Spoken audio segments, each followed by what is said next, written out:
One of the questions I hear most often surrounding Amendment 5 is if other states don't have a state income tax, why can't Missouri?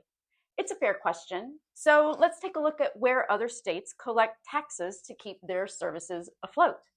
Hi, all. I'm State Representative Stephanie Hine with a quick update for the week in Jefferson City.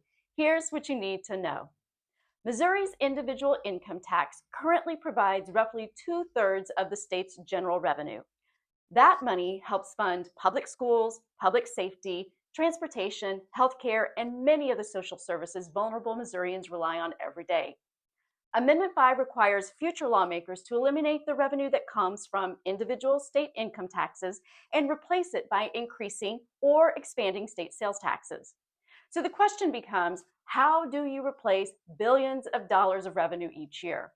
Supporters often point to states like Texas, Florida, or Tennessee and ask if they can do it, why can't Missouri?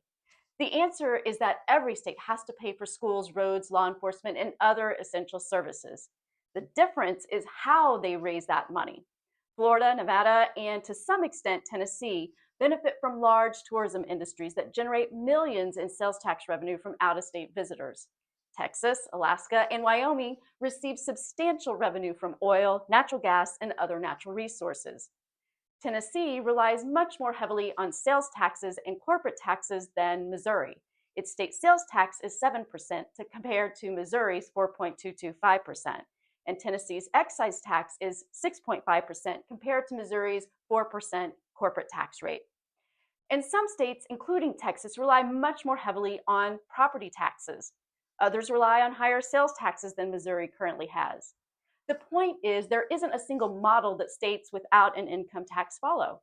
Each state has unique economic advantages that Missouri doesn't have, or they rely heavily on other taxes.